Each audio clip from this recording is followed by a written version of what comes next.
Hi guys, hello and welcome back to another video right here on the channel. So today we have another one of the Evercade cartridges for you, and this is number 7 and it's the Interplay Collection number 2. So those who've been watching the series so far may recall that I think it was, let's have a look, cartridge number 4, and that was the Interplay Collection 1. I wasn't that impressed with it, to be fair.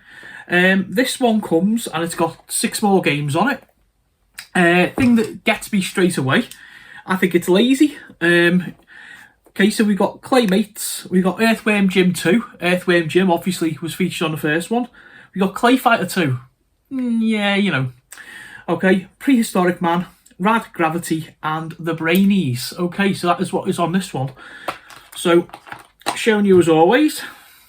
Nice little cartridge. That's one of the main things that I love about this system, having that physical cartridge to be able to plug in.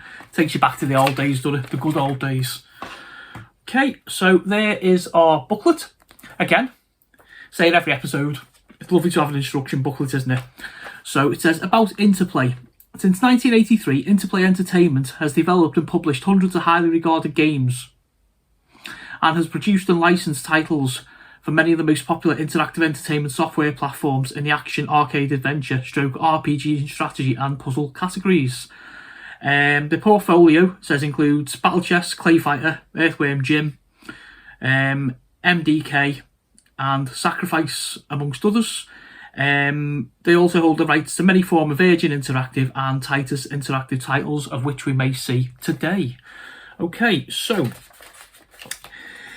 here we have a little guide and instructions to Earthworm Jim, to Clay Fighters 2,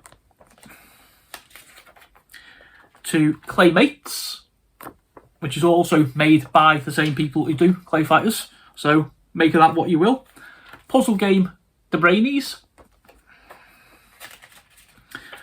Prehistoric Man, and Rad Gravity. And as per usual, the little set of advertisements for cartridges that are out. Right guys, I am going to drop down to the telly. I'm going to play 3 of the 6 and then I'll come back up and tell you what I think about the cartridge. Okay folks, so for my first pick I'm going to go with Claymates. This is the little platformer. Okay, so like previously mentioned, this is made by the same people who do the Clay Fighters. Let's have a look. So the gag of this is you start off as a little ball, this little blue ball here, and I presume he's made of clay. This is Little World, and one of the main things of the game is you actually end up going along and touching different colour things, different colour clay, and turn into different like animals. A little bit bizarre, but it'll become apparent as we go along. So we start off here as a blue ball, hit the clay, and we turn into a mouse. So obviously these sort of things, you know, you just sort of play into to collect things. Nothing new here, guys. Whoa, good. Okay, so obviously as different animals, you can do different things. So we just go along, collect these little red gems here. Nice little easy start, nothing to test anybody, except for one little jump of a snail, you know. Nice little music. Quite a pleasant little game, to be fair. I was quite surprised when I found out it was by the same people who'd done Clay Fighters. I was like, oh man, what are we going to do here? But, oh, there's a nice big green gem. Grab that. So what do you think of this one? Something you play? Any platform fans out there?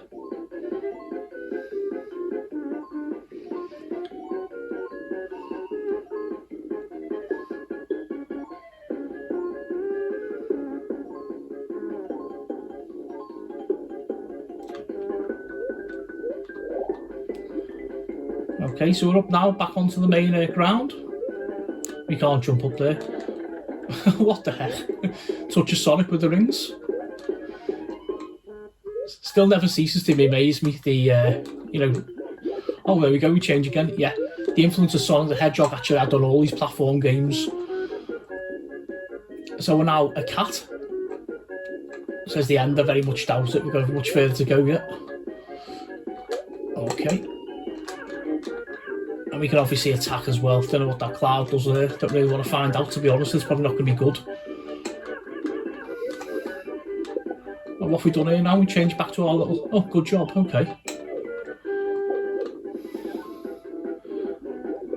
Now back as the mouse. Okay, guys. So I'm going to leave it there. You get a basic idea of the game. I say it's quite a nice little game, to be fair. But yeah, let's leave it there and let's go on to the next one. So for the second choice, I'm going to go with Prehistoric Man. This is a little bit like Chuck Rock for those old enough to remember. Okay, here we go. So again, I'm thinking just standard platform fare, very colourful. I'm not sure what that was. Nice music. Okay, it's going to be one of these ones that are going to hold your hand. Let's just flick through that, shall we? We all play platform games, haven't we? Okay, first enemy. So yeah, extreme Chuck Rock vibes, obviously, with it being like a caveman. So we're just jumping up here and we're just doing the usual, just collecting stuff. Where did he come from?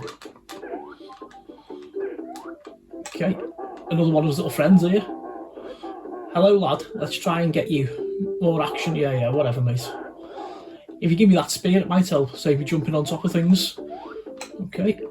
Oh, that was a nice little tricky job here. Get through into the cave. What's going on here? Okay, so we've reached another little friend. So obviously, if you've got time to sit there and read this, guys, you know, more the power to you. But initial impressions, you know, yeah, left to right scroller. Collect little bits and bobs, and off we go. Not a lot more to see in this particular demo, I don't think, guys. So I am going to leave it there, and we'll go on to the third and final choice of the cartridge. Okay, guys, we're going to go for Rad Gravity as the last choice. So straight away, this looks to me like a NES title.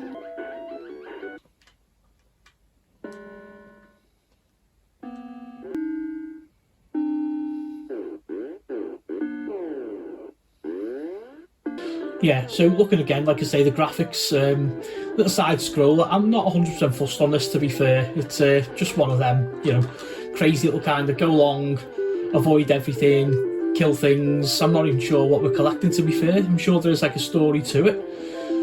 As you saw there on the little flying saucer, our little spaceship trying to get into these different planets and stuff.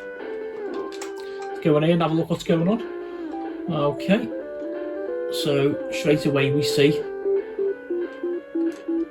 more little enemies and stuff. And no apparent way to get up there. I'm sure that there actually is. What was that? Oh, there you go. I'm just being lazy, not having looked at the blocks. It takes me half an hour to get up there. Then this guy just knocks me down. I don't know. So if anybody played this one, I've not heard of it before, to be fair. Oh, what's going on here? You either like these kind of games or you don't, and I don't mind platformers, but there's just some games that are kind of great on me, and to be fair, I think you get an impression like this one, for me, is like one of them. I'm not really sure what we're doing or why we're doing it, we're just sort of going along and doing. Hi guys, welcome back. So that was a fun experience. I left out Earthworm Jim 2 for obvious reasons. It plays better than the first one, but may. Apologies to all you Earthworm Jim fans out there. Clay Fighter 2 was the same. I think there's still a couple of returning characters. I think the bad Mr. Frosty's in there, and there's like 5 or 6 new characters, so it mixes things up and whatever, but it's still essentially the same game. If you like number 1, you're going to like number 2. And the other one I left off was the Brainies, which was a little puzzle game. Not really for me. I'm not a puzzle fan, so that was why I chose the 3 platformers. I hope you enjoyed the coverage, as always, guys. Comments below. Would you have chose any other different ones? Are you a Clay Fighter, Earthworm Jim fan? Do you like your puzzle games? Are you enjoying the series? Do you own Evercade? Do you have this particular cartridge? Okay, guys. Thank you as always. I'm going to leave it there, and I'll catch you next time for another episode of the Evercade Cartridge Review.